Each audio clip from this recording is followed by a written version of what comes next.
Olá pessoal, tudo bem com vocês? Início de junho, né? Grande satisfação poder estar aqui de volta, né? Após mais um mês que fechou, maio se foi, estamos entrando agora em junho, né? E pelo tempo, né? Pela temperatura que o mês começou, provavelmente vai dar para tomar um quentão nessas festas juninas, né? Esfriou um pouquinho.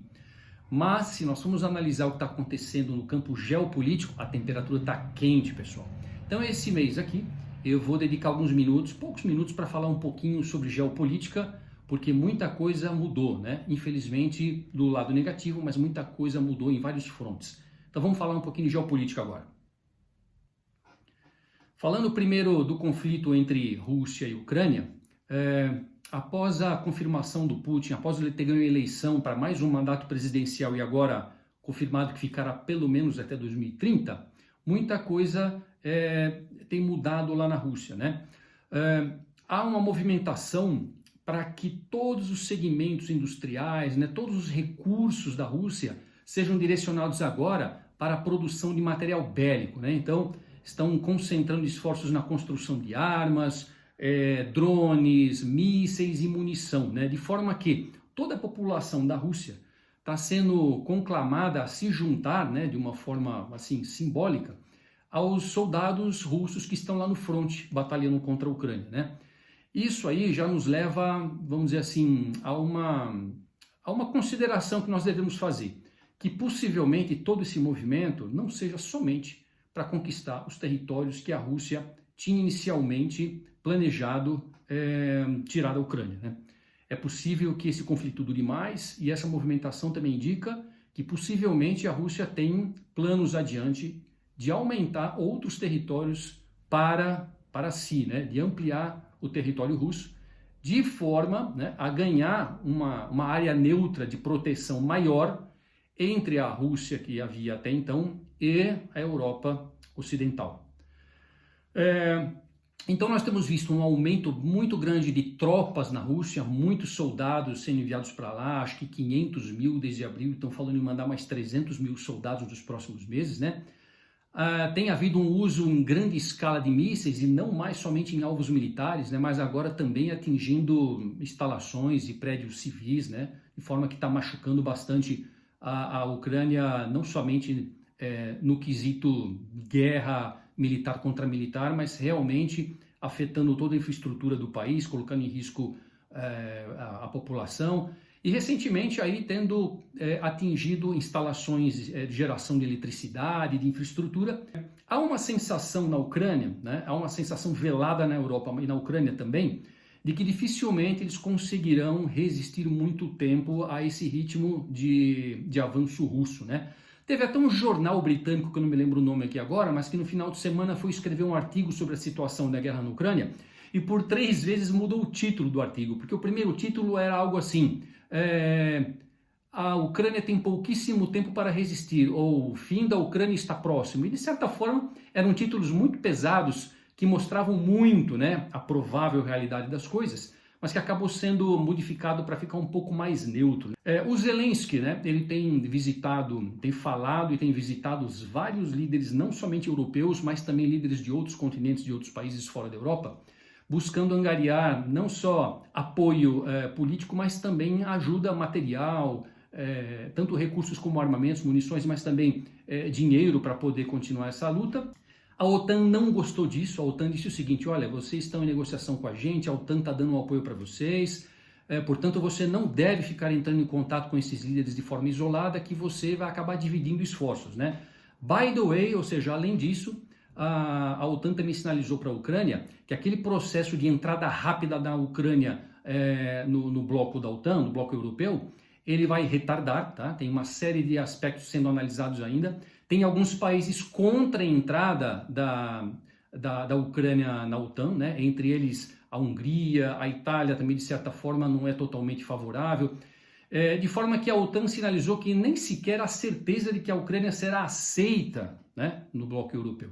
Então isso também é mais uma dificuldade, é mais uma sinalização de que eventualmente a Ucrânia vai ficar sem apoio em curto prazo, tá? E com isso, gente, fica muito claro que essa guerra está desequilibrada e que a Rússia deve continuar avançando e talvez a questão com a Ucrânia não dure tanto tempo assim, né? O problema é o que virá depois, né? O que a Rússia intenciona fazer depois de dominar o território e de conseguir os seus objetivos na Ucrânia.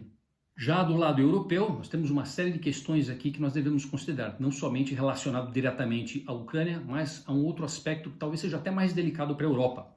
Nesse próximo final de semana, acho que nos dias 8 e 9 de junho, haverá a eleição do novo Parlamento Europeu. Então serão eleitos os eurodeputados, os representantes de cada país, e muito provavelmente também, como consequência disso, haverá um remanejamento das funções dos comandantes lá da União Europeia, né? Como Ursula von der Leyen e companhia limitada lá. Tudo indica até o momento que haverá uma grande mudança, na verdade uma mudança de 180 graus na direção das coisas. É provável que a composição do novo parlamento seja predominantemente de direita, ao contrário dos progressistas que nesse momento estão lá. E o que favorece, ou o que está indicando que essa mudança deve acontecer, são os recentes protestos, né, que houveram em toda a Europa, não só de agricultores, mas também de outros segmentos da sociedade, contra imposições restritivas, por exemplo, né, de várias naturezas, do uso de agrotóxicos, da limitação da área que você pode plantar, das limitações ou proibições de criação de gado e assim por diante. E além disso, né, da tentativa fracassada, que isso pegou muito mal, a população foi muito contra isso, de ajudar a OMS a, vamos dizer assim, a obter poderes soberanos sobre todas as nações, não só do bloco europeu, mas do mundo inteiro, quando qualquer questão pandêmica viesse eventualmente a acontecer no futuro. Ou seja, os países do bloco europeu e, na verdade, os países de todo o mundo não teriam liberdade para decidir quais seriam as ações a serem tomadas nos seus próprios territórios, com o seu próprio povo, em caso de pandemia. Toda e qualquer definição do que deve ser implementado e da forma com que deveria ser implementado viria da OMS. Houve muita resistência e isso acabou não passando. Até o momento não passou. Eu acho que essa forçação de barra vai gerar uma reação ainda maior do povo para que exista sim essa grande mudança dos representantes do Parlamento Europeu. Vamos somar a isso também algumas questões mais estruturais, né? Existe uma falta de energia estrutural na Europa, né? Esse continente ele abriu mão, por exemplo, do uso da energia nuclear, principalmente a Alemanha nesse aspecto. A Alemanha varreu todas as usinas nucleares do mapa, estão todas desligadas.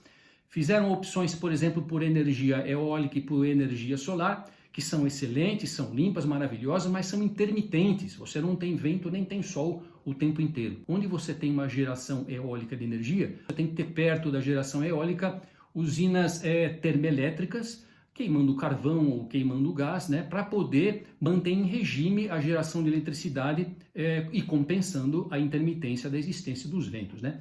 Então, para vocês terem uma ideia, está faltando energia. A Alemanha, que foi um país mais radical nessa eliminação imediata de todas as usinas nucleares, que havia feito a opção pelo gás russo, que não mais está chegando com o mesmo volume que estava planejado, nem nos custos planejados.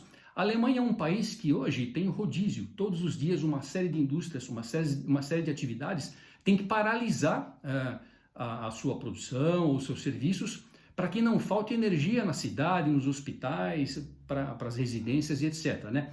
E isso tem causado um prejuízo enorme, né, para essas empresas que estão produzindo menos, vendendo menos, com custos mais altos de energia, né?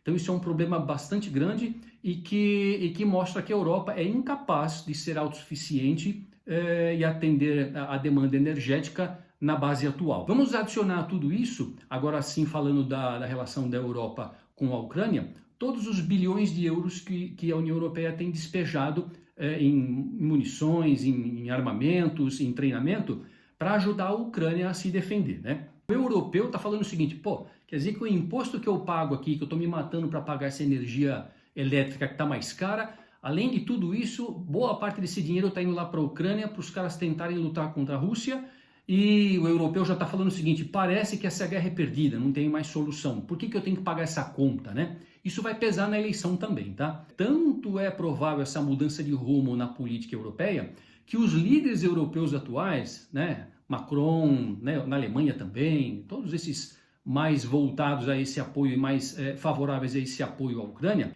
eles que limitavam tanto e sempre fizeram um discurso de que todos os recursos que estavam sendo mandados para a Ucrânia era para se defender no território dela, agora eles bradam, né, aos sete ventos de que a Ucrânia pode sim e deve usar os armamentos e as munições para atacar instalações russas no território russo. Então veja como a coisa se radicalizou. E a última notícia dá conta, né, de que a França, né, ouvi isso alguns dias atrás, vai enviar tropas, né, vai enviar soldados para participar em batalha contra a Rússia junto aos soldados ucranianos. Ou seja, a Europa está numa situação bastante difícil em termos de custo, né, custo de energia, em termos de economia, né, que precisa ser reativada, mas a economia europeia ela é uma economia muito complicada de você fazer crescer, ela está em estagnação há várias décadas.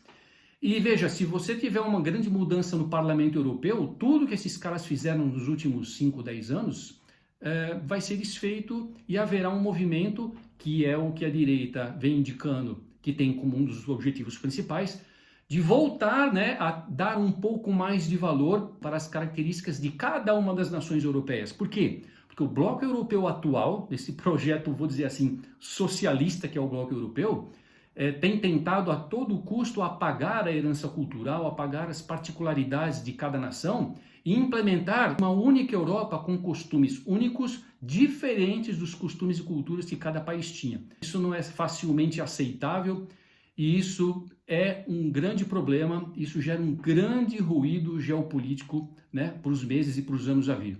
Bom, e a situação em Israel, pessoal? Como é que está a situação em Israel? Após as operações que por muito tempo ficaram concentradas no norte da faixa de Gaza, agora as incursões estão mais concentradas no sul da faixa de Gaza e também, né, ao norte de Israel, né, com o Hezbollah, né, que está lá nos territórios do Líbano.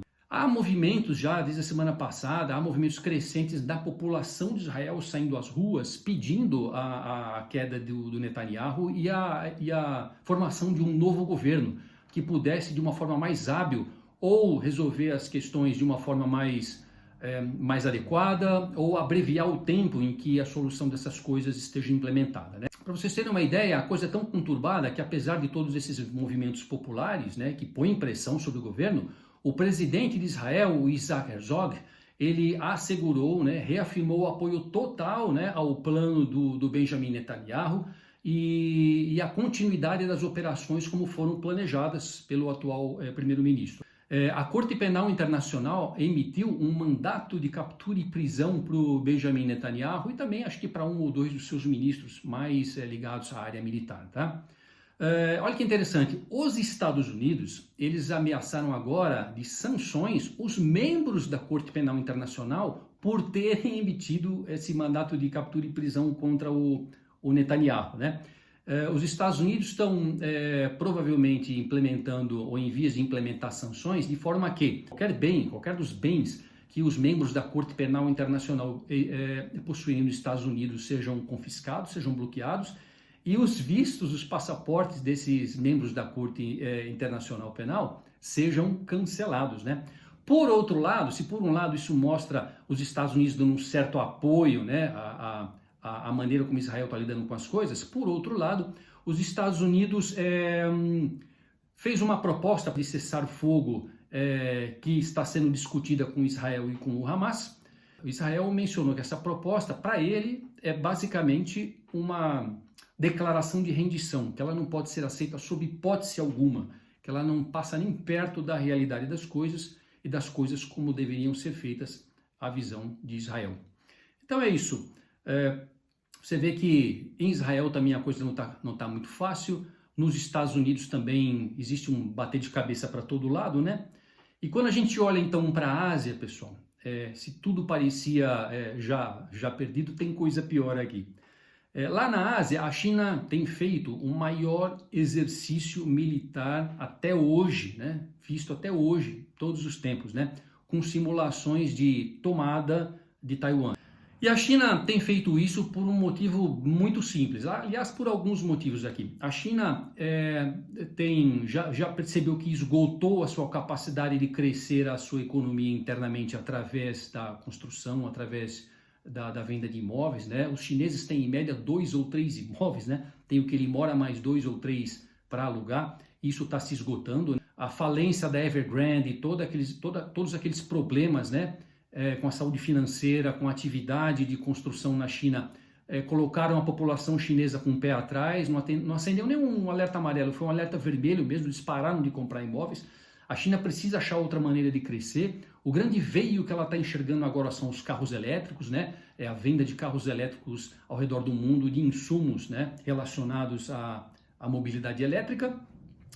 Mas a China, além disso, ela tem um grande problema, e esse estrutural, e é difícil de resolver. Ela tem um problema demográfico. Para vocês terem uma ideia, há muito tempo que nasce muito pouca criança na China, no máximo um filho por casal. Eles tentaram incentivar os casais, as famílias a terem mais filhos, isso não está acontecendo. E que haverá um boom, aí, um aumento absurdo no número de aposentados que devem ser suportados pelo Estado e cada vez menos mão de obra disponível para atividade, né? Além disso, se nós vamos considerar uma outra ameaça enorme contra a China, é o fato de que a inteligência artificial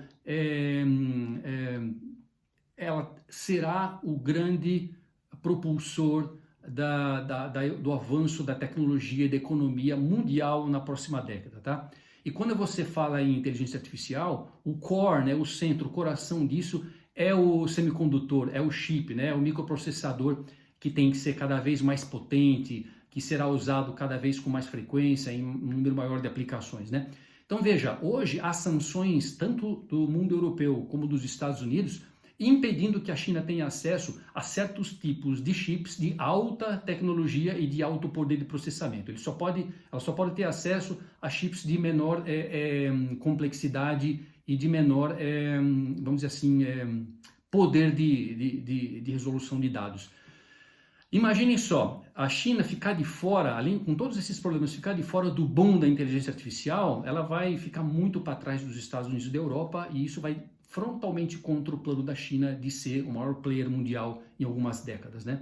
Então, isso seria um dos motivos pelo qual, a gente não sabe se vai acontecer, mas seria um grande motivador para que a China realmente pudesse aproveitar o momento onde Estados Unidos e Europa estão preocupados em conter lá os conflitos na Rússia, na Ucrânia, Israel, etc., de forma que todos os recursos que Estados Unidos e Europa mandaram para lá, seja em dinheiro, seja em munição, seja em armamento, vão faltar caso a China realmente decida entrar de uma vez em Taiwan. Não haverá recurso, não haverão soldados, não haverão porta-aviões suficiente, porque você está deslocando lá para o canal de Suez, você está deslocando para a Ásia, está deslocando para a América do Sul, de forma que vai faltar recurso para os Estados Unidos e para a Europa para conter esse possível avanço chinês se fosse feito a curto prazo. E caso a China realmente faça isso, nesse momento favorável, e tenha sucesso em tomar Taiwan, imagine ela de uma hora para outra ficar por cima de todas as outras potências mundiais, né, com o poder, né, de ter as fábricas, de ter, vamos dizer assim, toda a fabricação desses chips de alta performance tão necessários para todas as nações, né, em suas mãos. Eu acho que ela teria, além de ela aumentar o seu poderio econômico, geopoliticamente ela teria armas de sobra para começar a mandar, ter um pouco mais poder de mando e ficar assim no topo, né, da economia mundial, né, talvez ali na cabeça de todas as potências geopolíticas do globo. Então uma nova grande guerra, um novo grande conflito vai acontecer? Pode acontecer? Olha, eu acho que pode acontecer, né? Ninguém sabe se vai acontecer, mas nós nunca tivemos tantos sinais de todos os lados que você olha, né? Todos simultâneos, que poderiam indicar, que poderiam direcionar para uma situação dessa, tá?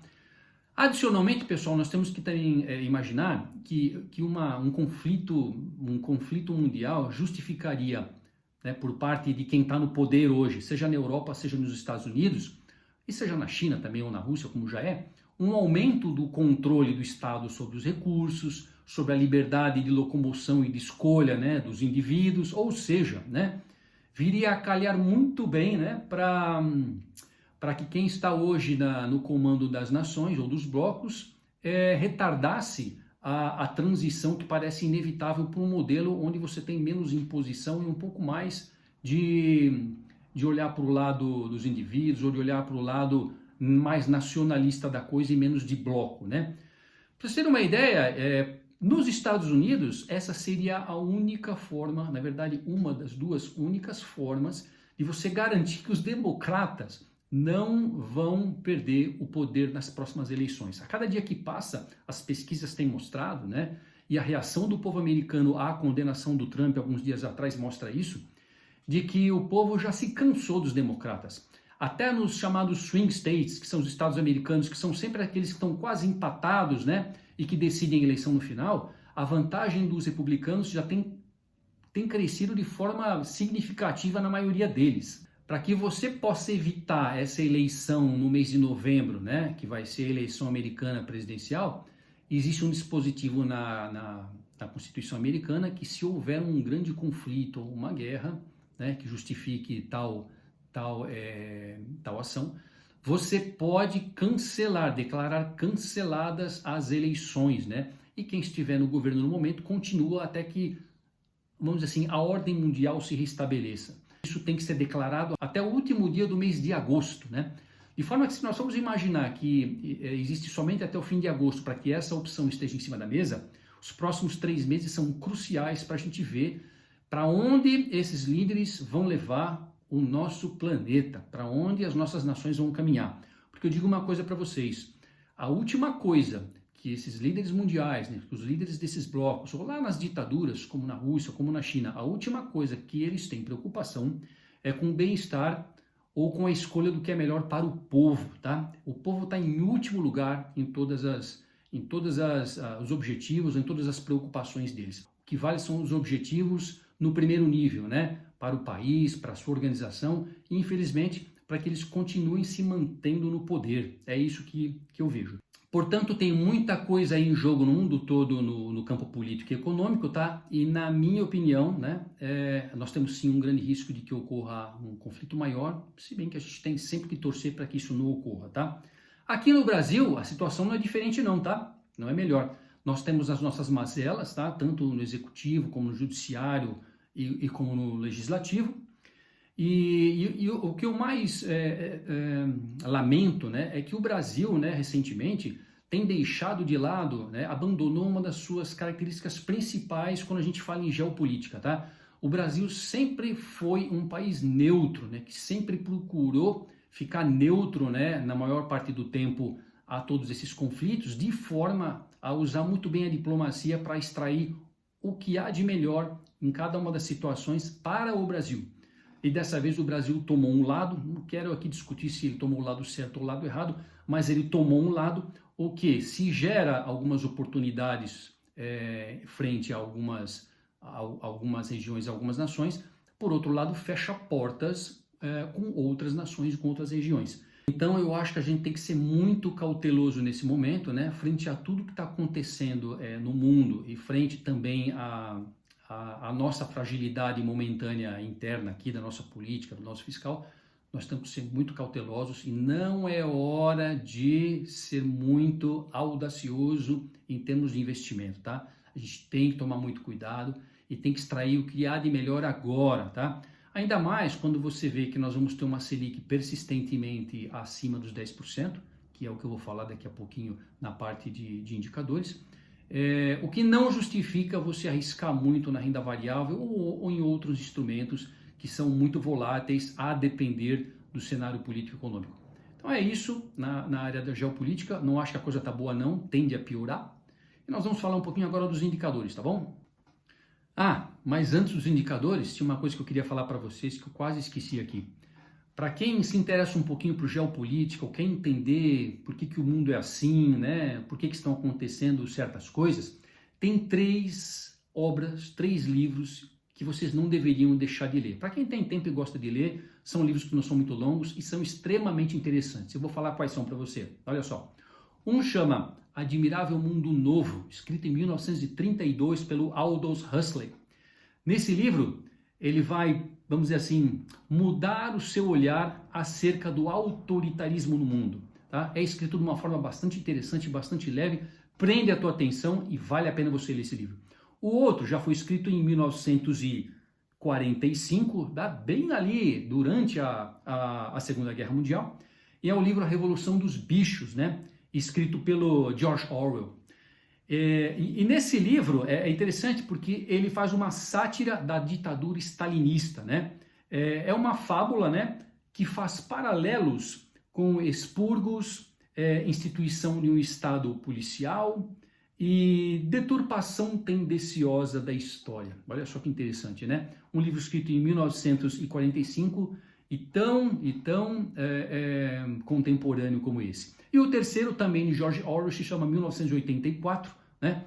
Que foi escrito em 1949, e nesse romance, um dos personagens, acho que o personagem principal, ele reescreve artigos de jornal do passado, de modo que o registro histórico sempre apoie a ideologia do partido do poder. Não preciso falar mais nada aqui, né? 3 livros interessantíssimos, com linguagem simples, rápidos de ler, e que quando você lê obras de 1932, 1949, 1945, você fala, nossa, mas isso aqui é hoje. Pois é, pessoal, isso aqui é hoje. Vale a pena ler porque vai abrir bem os olhos da gente para a gente ser um pouco mais crítico com relação ao que está acontecendo no mundo, beleza?